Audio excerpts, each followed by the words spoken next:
जय सनातन भारत के live stream channel पर सभी का अभिवादन है। मैं सूरज नारायण और आज का जो विषय है वो है कि जो दूसरों को फांसीवादी कहते हैं वो वास्तव में खुद कितने फांसीवादी हैं। इस विषय पर चर्चा चूंकि हमने देखा है कि किस तरह से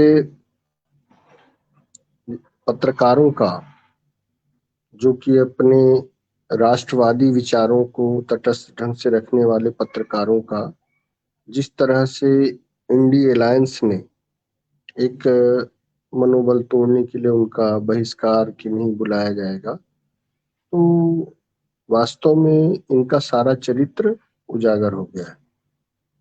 तो हमें समझना पड़ेगा कि ये जो उपाधि दूसरों को देते हैं वो वास्तव में उसके पीछे क्या रणनीति रहते हैं। तो हिंसा पर आधारित या जिसको कहते हैं टोटलिटेरियन अप्रोच, अर्थात कि मनुष्य के जीवन के हर काम में दखल देने वाली, परस्पर विभेद खड़ा करके बाइनरी का अप्रोच की ये अलग वो अलग, इस तरह की कुछ साम्यता हमको देखने को मिलती है जो हिंसा पर आधारित विचारधाराएं। तो अगर जैसा कहा जाता है कि इस्लाम एक हिंसा पर आधारित विचारधारा है, वो भी मुस्लिम गैर मुस्लिम और दुनिया में विभेद खड़ा करते हैं। वामपंथ को भी देखेंगे तो कहा जाता है कि यदि इस्लाम में मोहम्मद है तो वामपंथ में मार्क्स है। तो सिर्फ चेहरे का अंतर है, बाकी जो टेक्निक या तकनीक या तरीके अपनाए जाते हैं वो लगभग एक जैसे हैं, बिल्कुल एक जैसे हैं। सर्वसत्तावाद अर्थात कि मनुष्य के जीवन के हर काम में दखल देना है, सामने वाले विचार को पूरी तरह से हिंसा का सहारा लेके नष्ट करना है। और यही विचार आधुनिक समय में, द्वितीय विश्व युद्ध के समय में फांसीवाद के नाम से जाना गया। तो फांसी देने से या हैंगिंग से कोई लेना देना नहीं। फांसी का मतलब ये है कि मुसोलिनी की जो पार्टी थी वो फासिस्ट पार्टी कहलाती थी, और इटालियन भाषा में फैसियो का अर्थ होता है कि लकड़ी का गट्ठा। तो ये उसका अपना चिन्ह भी था, प्रतीक भी था, सिंबल भी था कि लकड़ी का जो गट्ठा रहता है वो आपस में बंधा रहता है, तो उसकी एक ताकत रहती है, उसको कोई नहीं तोड़ सकता, और अकेली अकेली लकड़ी को कोई भी तोड़ सकता है। तो एक तरह से उन्होंने एक संगठित अपना समाज बनाने के लिए, या जो भाषाई आधार पर नेशन स्टेट यूरोप में हुए थे, उनमें सबसे बाद में जो स्टेट बने वो जर्मनी और इटली के ही थे। 1871 के लगभग दोनों ये बने। और चूंकि तब तक दुनिया में जितना भी उपनिवेशवाद था वो फैल चुका था और तमाम उपनिवेश बन चुके थे, तो इन्होंने अपनी महत्वाकांक्षा को पूरा करने के लिए उग्र राष्ट्रवाद का सहारा लिया। लेकिन खास बात इसमें देखने लायक ये है कि ये दोनों ही पार्टियों के जो नाम है, पूरे नाम है, उनमें आपको मिलेगा समाजवादी गणराज्य। चाहे वो नाथसी पार्टी रही हो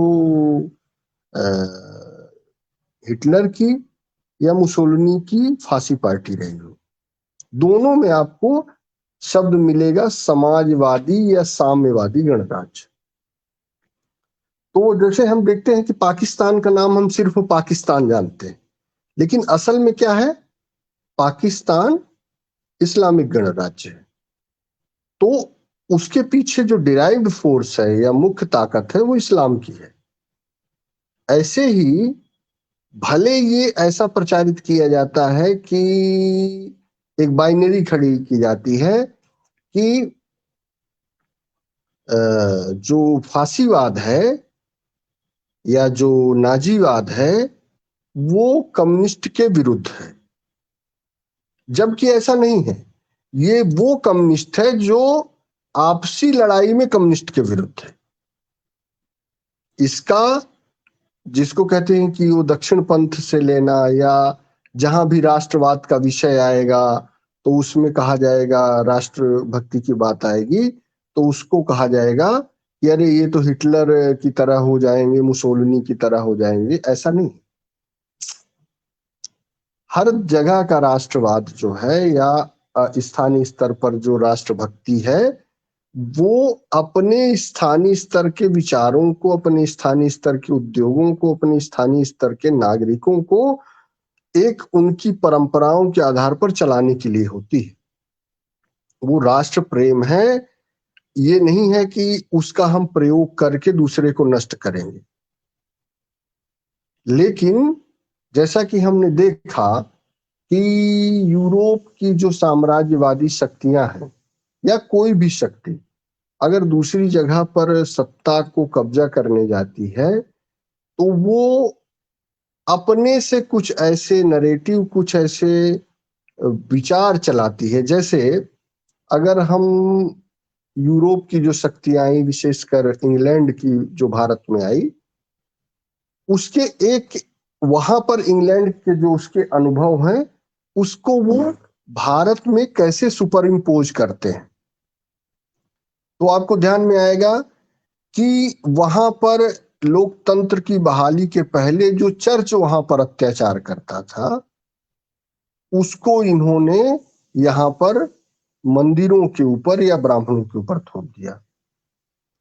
वो अपने समाज में जिस तरह से औरतों को डायन कह के मार डालते थे, जला देते थे, वुमेन हंटिंग, बिच हंटिंग, जो एक ये कि भाई औरतों में बुरी आत्माएं प्रवेश कर जाती हैं, उनमें तो आत्मा होती नहीं, तो आ, उनको जो वो जला के मारते थे उस पाप को कहा कर दिया, भारत में सती प्रथा बता के कर दिया।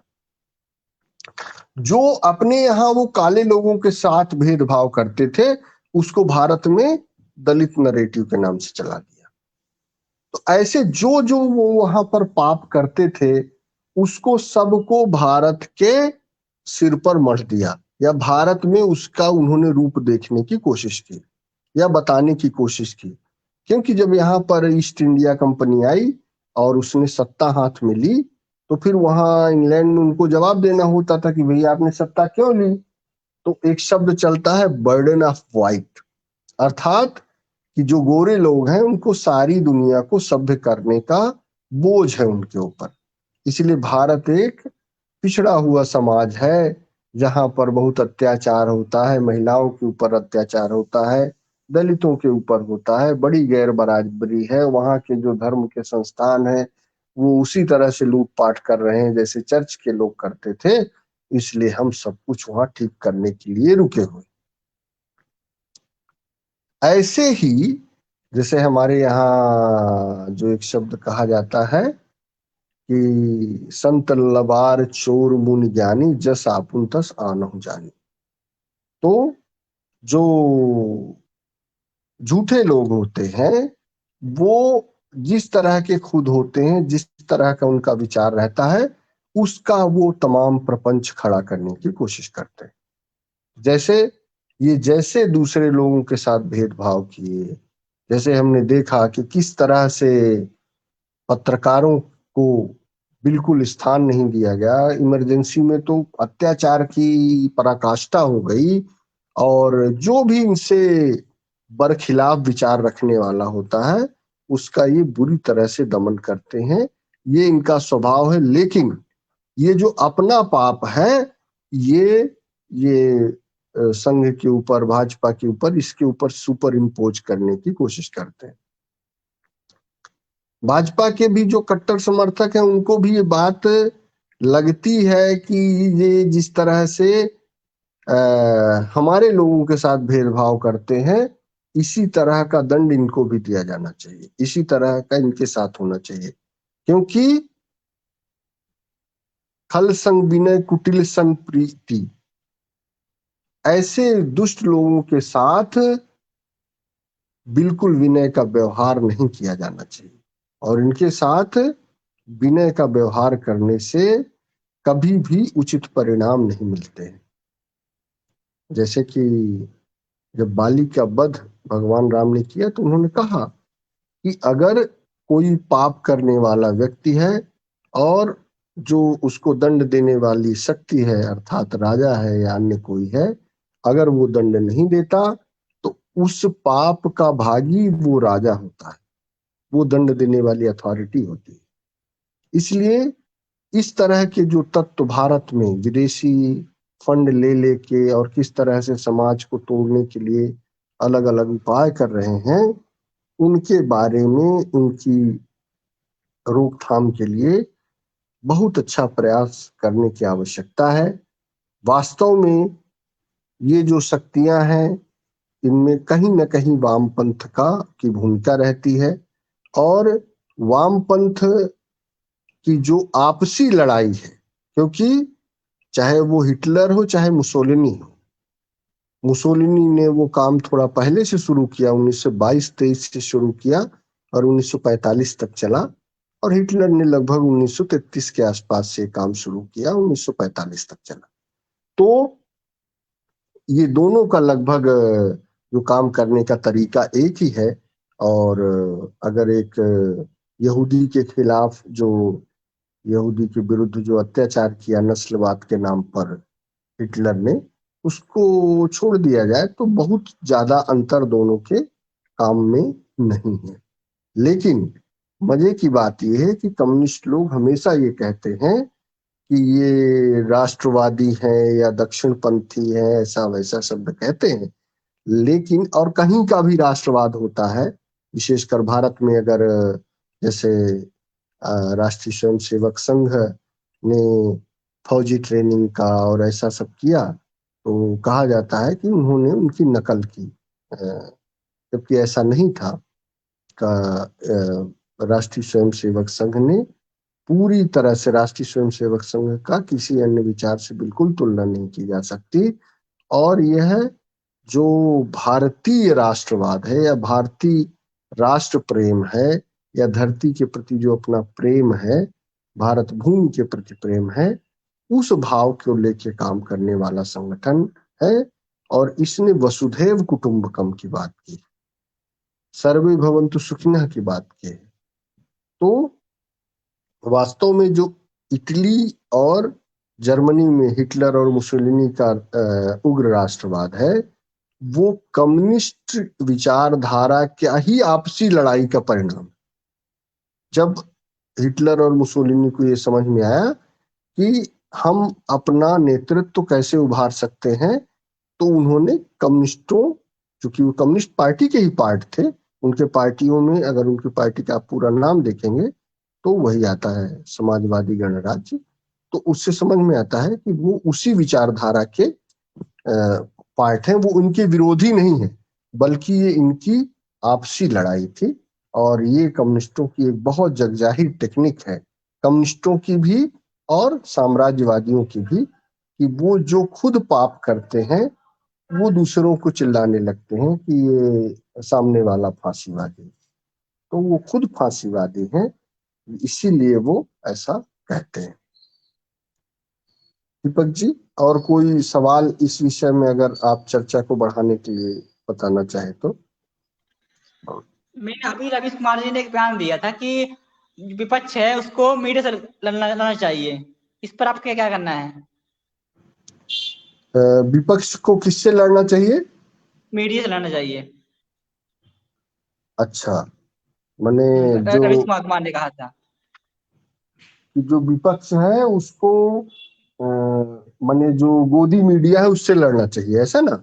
हाँ हाँ हाँ, तो जैसे उन्होंने कहा कि भाई एक नाम दिया, जितने भी राष्ट्रवादी लोग थे या जो तटस्थ तरीके से देश की, समाज की या इनके एजेंडा के विरुद्ध बात करने वाले लोगों को उन्होंने एक शब्द दिया, उनकी तटस्थता को, उनकी प्रतिबद्धता को एक तरह से नकारने के लिए एक शब्द कॉइन किया, गोदी मीडिया। अर्थात कि ये जो क्या कहते हैं लोग हैं, ये मोदी को सपोर्ट करने वाले लोग हैं, इसलिए इनका नाम गोदी मीडिया था।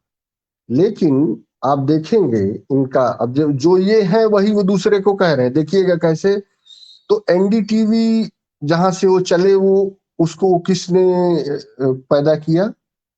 एनडीटीवी पूरी तरह से दूरदर्शन के पैसे के कैमरे पर बनाया हुआ चैनल था, जिसको प्रणव राय ने को जो उनके तत्कालीन लोग थे, राजदीप सरदेसाई का ससुर था, उसने क्या कहते हैं सपोर्ट किया। और जो उनकी पत्नी राधिका राय का पिता लगता है, वो उसने सपोर्ट किया।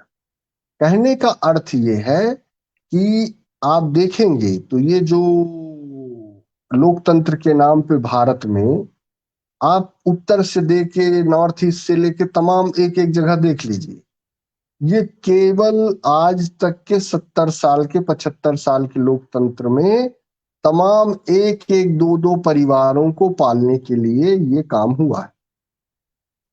सामाजिक न्याय के नाम पर मुलायम सिंह यादव, तो लालू यादव, तो रामविलास पासवान, तो वहां देख लीजिए दक्षिण भारत में सामाजिक न्याय के नाम पे तो करुणानिधि का परिवार, ऐसे करके एक एक परिवारों की ये पार्टियां हैं और इन्होंने लोकतंत्र के नाम पे पूरे देश को नष्ट किया है।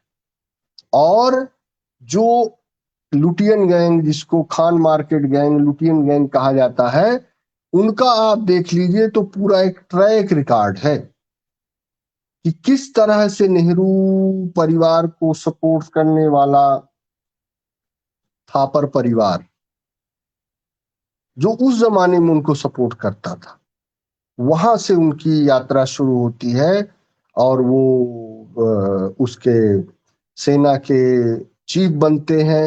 रोमिला थापर इतिहासकार बनती है और आज तक करण थापर जैसे लोग अपनी बकवास चला रहे हैं।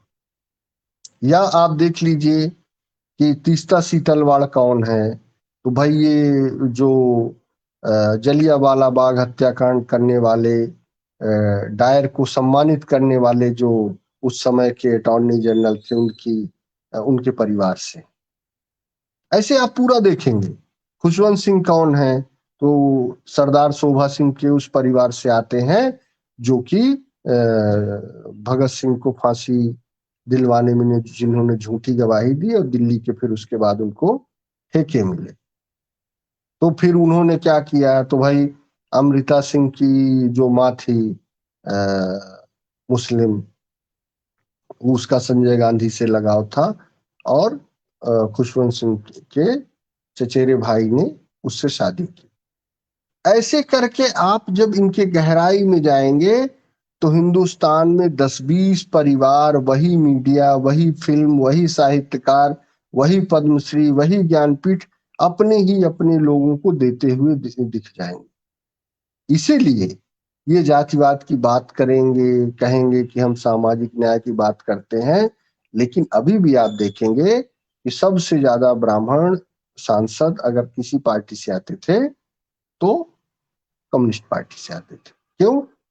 इसलिए क्योंकि ये उस तरह के लालची लोग हैं जो कि अपना पूरा नाम नहीं लिखेंगे, रवीश कुमार पांडे नहीं लिखेंगे या कन्हैया कुमार पूरा नाम नहीं लिखेगा, और पूरे देश में इस तरह का नरेटिव कि सामाजिक अन्याय और ये सब इस तरह की बातें कर करके वही जिस तरह से नकली पंडित जवाहरलाल नेहरू बने थे और जो सही में सामाजिक न्याय के प्रतीक थे सरदार पटेल और अंबेडकर, उनको पीछे किया था। ऐसे ही ये सारे लोग इस तरह का जो खुद पाप करते हैं, खुद लाभ लेते हैं, लेकिन दूसरे को नाम लगाते हैं जबकि उसकी गहराई में आप जांच करने जाएंगे तो चाहे आपका अर्णव गोस्वामी हो, चाहे दूसरे लोग हों, इनको सरकार से आज तक बिल्कुल सपोर्ट नहीं मिला, बिल्कुल एक भी नहीं। इन्होंने अपने मेहनत से, अपने परिश्रम से, अपने जैसा कि उनके अंदर योग्यता है, अपने विज्ञापन मॉडल से, अपने प्रचार तंत्र मॉडल से अपना सारा काम खड़ा किया। और इस बात की शिकायत भी राष्ट्रवादियों को बहुत ज्यादा है, खासकर भाजपा सरकार संघ परिवार से, कि वो अपने जो उनका काम करने वाले लोग हैं, चाहे वो छोटे छोटे चैनल हो, चाहे किसी भी तरह के लोग हों, उनको बिल्कुल सपोर्ट नहीं करते। लेकिन ये बार बार ये इस तरह का झूठा प्रपंच उठाते हैं। और इसीलिए आप देखते हैं कि ध्रुव राठी जैसे बकवास बातें करने वाले, देश के विरोध में बातें करने वाले लोगों की इतनी बड़ी फैन फॉलोइंग आपने देखा कि किस तरह से कश्मीर में जब हत्याकांड हो रहा था हिंदुओं का, तो उसमें आपको मौजूद है वो वीडियो जिसमें बरखा दत्ती कहती हुई दिखाई दे रही है कि ये तो एक जो सामाजिक असंतोष है उसके विरुद्ध ये इसका प्रकटीकरण है। तो ये वामपंथी कहीं भी हिंदुओं की हत्या होती है तो उसको ये बता के कि ये तो गैर बराबरी के विरुद्ध संघर्ष है, चाहे मोपला का हिंदू जिनोसाइड रहा हो, चाहे बंगाल में हुआ हो, चाहे पूरे मंदिर लूटे गए हो, उनको सबको इनको यही मिलता है कि हिंदुओं का अगर जिनोसाइड हुआ तो बिल्कुल ठीक है, क्योंकि वो ये तो गैर बराबरी करते हैं। इस तरह की बात ये बिल्कुल भी असामान्य नहीं है रवीश कुमार के लिए। रवीश कुमार का एक वो वीडियो जो है चर्चित ही था, जब किसी ने उनसे कहा कि भाई ये देश में इतने मुस्लिम हो जाएंगे, इस्लामिक राज्य आ जाएगा, तो बोला कि क्या हो जाएगा, आ जाने दीजिए। इस तरह की बातें एक तरह से ये जिसको कहते हैं कि जिहादियों के लिए एक जमीन तैयार करते हैं, उनकी ये ढाल का काम करते हैं। तो इसलिए इनकी बातों में कभी नहीं जाना चाहिए, कभी भी ये जो बोलते हैं उसमें नहीं जाना चाहिए, इसके पीछे इनका उद्देश्य क्या है उस पे जाना चाहिए। तो उद्देश्य यही रहता है कि अगर उन्होंने ऐसा बोला तो आप अपना सफाई देने लगिए, ये वो चाहते हैं। इसलिए इनका सबसे अच्छा उपाय यही होता है कि इनकी उपेक्षा करिए, इनको जो है जिस तरह से भी कानूनी उलझन में उलझाइए, इनके विरुद्ध स्ट्राइक भेजिए, इनके विरुद्ध मुकदमे कायम करवाइए, स्थानीय स्तर से लेके कहीं भी, कहीं छोटी बड़ी अदालत में बुलाइए, उनका अपमान करिए, इसके अलावा और कोई तरीका नहीं रहता। और कोई प्रश्न आपका? प्रश्न नहीं है भाई साहब अब। हाँ,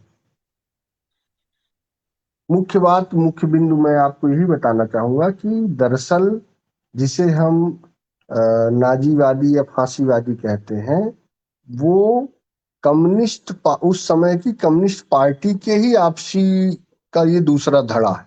वो कोई राष्ट्रवादी इस तरह के नहीं थे, उन्होंने उस उग्र राष्ट्रवाद का नाम लिया है और कम्युनिस्ट जो है अपने उद्देश्य पूरा करने के लिए किसी भी तरह का प्रलोभन, किसी भी तरह का वायदा कर सकते हैं। इसलिए वो घनघोर कम्युनिस्ट थे, दोनों लोग घनघोर कम्युनिस्ट थे। और जो उनकी टेक्निक थी या जो तरीके थे वो सब पूरी तरह से कम्युनिस्टों के थे, और घोर हिंसा का सहारा लेके वो अपने एक सर्वसत्ता वो स्थापित करना चाहते थे।